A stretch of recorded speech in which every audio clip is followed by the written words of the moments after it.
Ya, Assalamualaikum warahmatullahi wabarakatuh. Selamat siang. Jadi lanjutan dari pertemuan sebelumnya, PPT sebelumnya. Allah Akbar. Adalah peraturan lingkungan tentang badan air tawar. Kalau tadi yang sebelumnya itu kan saya bahasnya yang laut ya, kawasan konservasi perairan khususnya laut, ada TNL dan lain sebagainya. Nah, ini khusus yang peraturan lingkungan mengenai badan air tawar, termasuk di dalamnya ada pencemaran, kemudian beban pencemaran, kemudian ada batas baku mutu minimal pencemaran dan lain sebagainya. Oke, ada beberapa peraturan perundang-undangan. Ya, pertemuan terakhir ini full of regulation. Ada banyak sekali undang-undang yang perlu kalian baca.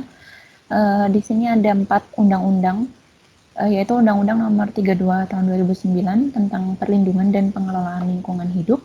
Kemudian PPRI nomor Peraturan Pemerintah RI nomor 82 tahun 2001 tentang pengelolaan kualitas air dan pengendalian pencemaran air. Kemudian ada Kemen LH, Keputusan Menteri Lingkungan Hidup nomor 112 tahun 2003 tentang baku mutu limbah domestik, dan ada Peraturan Menteri Lingkungan Hidup nomor 1 tahun 2010 tentang tata laksana pengendalian pencemaran air. Terutama yang ada dibahas di sini semua adalah tentang perairan air tawar. Jadi di dalamnya nanti masuk ada sungai, kemudian ada waduk, ada danau, rawa, terutama yang tawar-tawar gitu. Yang pertama, di sini disclaimer dulu, saya tidak akan menjelaskan semua dari UU ini, karena saya bukan ahli hukum, saya tidak bagaimana membuat UU, saya hanya usernya, kita semua di sini hanya user, dan yang terpenting adalah kita fokus ke substansi yang berkaitan dengan pengelolaan atau manajemen sumber daya perairan. Apalagi ini kalian masih semester 1, jadi saya tidak mungkin menjelaskan yang terlalu berat karena akan semakin pusing gitu ya. Udah disuruh baca peraturan, banyak lagi gitu pasnya kayak gitu. Jadi akan sedikit saja semacam overview. Dan yang terpenting di sini adalah kalian tahu kalau ditanya apa sih aturan yang mengatur tentang baku mutu air atau pencemaran air. Oh iya, ini ada di ada semuanya, berapa sih maksimal kadar logam berat, kadar nitrogen, fosfor dan lain sebagainya di situ. Atau ketika ada pertanyaan pengelolaan lingkungan hidup itu O-nya nomor berapa ya? Oh iya, ini ada Undang 32 tahun 2009 itu. Setidaknya kalian sudah bisa menjawab itu. Jadi saya tidak akan menyuruh kalian untuk menghafalkan semua OO itu, semua pasal-pasalnya itu tidak. Kalau kalian menghafalkan ya alhamdulillah, tapi saya tidak akan mengeluarkan di ujian karena saya sendiri juga tidak hafal gitu. Yang penting kalian tahu saja pasal mana sih yang dia, misalkan ada pertanyaan tentang AMDAL. AMDAL itu ada di UU nomor 32 tahun berapa sih? Tahun 2009 pasal berapa sih? Nah, itu kalian bisa jawab di situ. Terutama yang biasa dia highlight di situ. Karena nanti juga ke depan di semester-semester yang lebih tinggi itu kalian akan dapat mata kuliahnya sendiri. Seperti AMDAL itu ada mata kuliahnya sendiri. Kemudian seperti ekologi perairan yang bukan tropis ya, ini kan maksudnya tropis. Nah, nanti juga ada sendiri. Kemudian yang tentang air tawar itu ada limnologi. Jadi mata kuliahnya akan semakin dalam, dan di depan ini hanya semacam saja. Dan, di dalam UU ini nanti ada beberapa ratus halaman gitu, saya nggak salah 111, 116 atau berapa gitu halaman. Nah, saya akan menjelaskan sedikit-sedikit tentang yang di highlight di UU ini. Misalkan untuk asas pengelolaan lingkungan hidup di undang-undang ini itu ada 15 asas ya. Perlindungan dan pengelolaan lingkungan hidup dilaksanakan berdasarkan asas yang pertama adalah tanggung jawab negara. Jadi negara bertanggung jawab penuh terhadap pengelolaan hidup. Kenapa dia organisasi tertinggi, kalau hanya setingkat perorangan kan nanti tidak kuat legasinya. Ataupun setingkat Pemda itu masih boleh, tapi nanti kan tingkatannya itu dari atas dulu, dari negara dulu, baru nanti disalurkan ke yang lebih bawah. Kemudian asas yang kedua ada kelestarian dan keberlanjutan.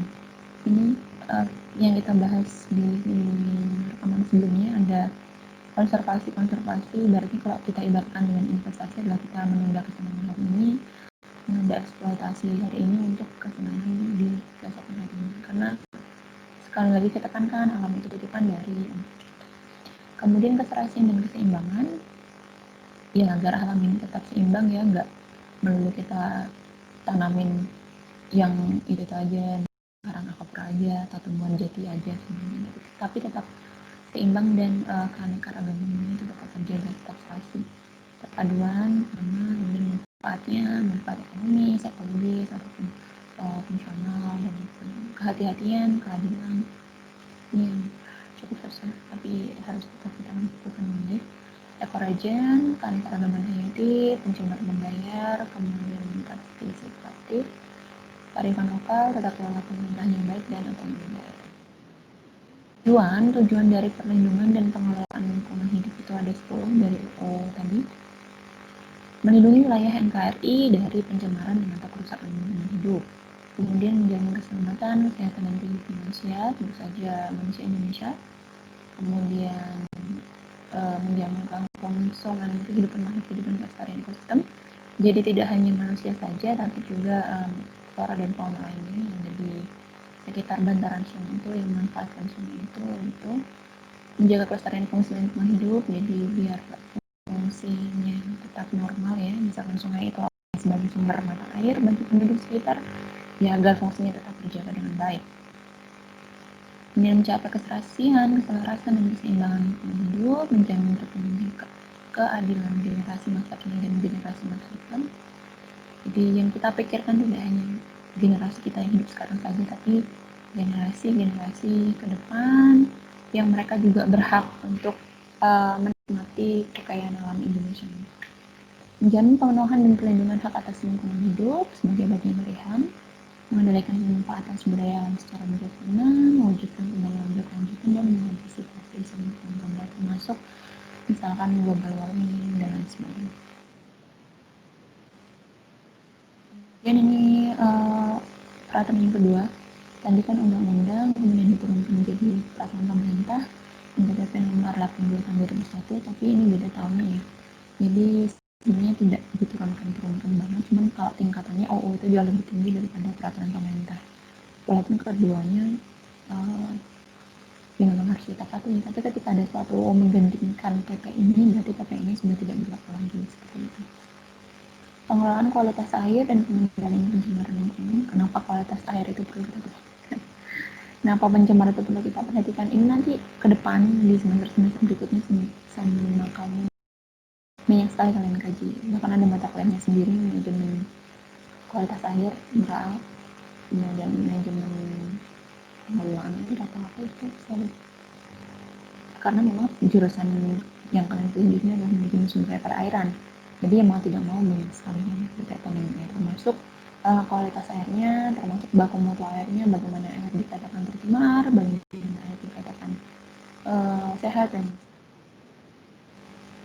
definisi yang pertama, pengelolaan kualitas air merupakan upaya pemeliharaan air sehingga tercapai kualitas air yang diinginkan sesuai peruntukannya untuk menjamin air itu terdapat. Jadi nanti ada baku mutunya, kayak misalkan pH-nya berapa, DO-nya berapa, kemudian apa lagi? Ini termasuk indikator biologisnya juga, kayak misalkan bakteri-bakterinya berapa maksimal yang harus dimiliki oleh suatu air yang bisa digunakan untuk misalkan minum atau air cuci, MCK gitu. Sebenarnya harus dipertahankan dalam kadar itu agar bisa digunakan. Pengendalian pencemaran air adalah upaya pencegahan dan penanggulangan pencemaran air serta pemulihan kualitas air untuk menjamin kualitas air agar sesuai dengan baku mutu air. Ya, tadi. Jadi ada standarnya air itu harus berapa gitu. Baku mutu air nanti ada maksimal pencemarnya berapa. Mutu air adalah kondisi kualitas air yang diukur atau diuji berdasarkan parameter tertentu, maka kemudian tersebut tergantung peraturan yang berlaku. Jadi kayak misalkan baku mutu airnya itu kita ngukurnya harus ada SNI-nya. Biasanya kalau pas kalian skripsi itu biasanya mereka di metode bab 3 menuliskan SNI nomor berapa berapa berapa seperti itu. Jadi yang ketiga ada Kemen LH nomor 112 tahun 2003 tentang baku mutu limbah. Ini masih nyambung dengan peraturan sebelumnya, peraturan nomor 8. Nah, limbah domestik itu apa aja? Ini ada limbah real estate, perumahan, makan, restoran, perkantoran, perniagaan, apartemen, dan asrama. Nah, limbah domestik ini ada baku mutunya. Baku mutu itu adalah ukuran batas atau kadar unsur pencemar dan atau unsur pencemar yang ditanggung keberadaannya dalam air limbah domestik yang akan dibuang atau dilepas ke air permukaan. Jadi ada maksimum nilainya itu berapa sih yang terkandung di situ di limbah domestik itu sehingga dia aman untuk dibuang ke lingkungan sekitar, ke sungai atau ke selokan yang nantinya juga akan mengalir ke sungai. Terus pengolahan air limbah domestik terpadu dilakukan secara kolektif sebelum dibuang ke air permukaan. Nah, ini seperti yang di atas, baku mutu limbah domestik itu berlaku untuk ini ya, instansi-instansi ini. Limbah domestik ini pH kadar maksimumnya 9, jadi maksimumnya 100 mg per liter, PSS maksimumnya 100 mg per liter, minyak dan lemak maksimumnya 10 mg. Kemudian Permen LH nomor 1 tahun 2010 tentang tata laksana pengendalian air adalah semua air yang dimaksud di UU ini di Permen LH ini adalah semua air yang terdapat di atas dan di bawah permukaan tanah kecuali air laut dan air fosil. Kemudian sumber air adalah wadah air yang terdapat di atas dan di bawah permukaan termasuk akuifer, mata air, sungai, rawa danau, situ waduk dan muara. Kemudian pencemaran air, pencemaran ini adalah masuknya atau dimasukkannya makhluk hidup, zat, energi atau komponen lain ke dalam air oleh kegiatan manusia sehingga melampaui air limbah yang telah ditetapkan. Kemudian inventarisasi sumber pencemar air adalah kegiatan penelusuran, inventarisasi kayak pendataan gitu, identifikasi sumber pencemar. Nah, kita bisa identifikasikan nanti ada yang kimia dan biologi. Okay, now karena cuma undang-undang aja isinya dan saya tidak ingin menerangkan terlalu banyak, karena saya bukan DPR atau bukan sarjana hukum, jadi tugasnya adalah kalian nanti download, nanti akan saya lanjutkan di description box. Di situ kalian bisa download semuanya, undang-undangnya, dan kalian buat review. Singkat aja, satu halaman. Misalkan nomor 1 ya, baca Undang-Undang nomor 32 tahun 2009, dan buat review singkat satu halaman yang mencakup di UU itu ada berapa bab sih, misalkan ada 5 bab atau 10 bab, dan ada berapa subbab. Dari subbab itu tuh, dari satu bab itu ada berapa subbab, kalian bikin misalkan diagram pohonnya di situ, kemudian ada disebutkan subbabnya apa aja, babnya apa aja, dan total pasal, total keseluruhan dari satu UU tersebut. Sama yang berikutnya juga sama UU yang 82, PPRI yang 82 dan juga Permen-LH nomor 1 yang 2010. Yang berbeda adalah Permen LH nomor 112 tahun 2003 karena ini cuma sedikit, cuma 3 halaman, jadi kalian dan nggak ada bab-babnya, jadi kalian baca semuanya habis itu dikelompokkan. Ini membahas apa, pasal 1 sampai sekian, terus pasal sekian, 5 sampai sekian misalkan membahas apa, 10 sampai sekian membahas apa, kan gitu. Itu ya, dikelompokkannya minggu depan sebelum jam. Oke, sekian. Sekian yang dapat saya sampaikan, semoga bermanfaat dan tetap semangat serta selamat ujian di minggu depan. Oke, saya akhiri. Wassalamualaikum warahmatullahi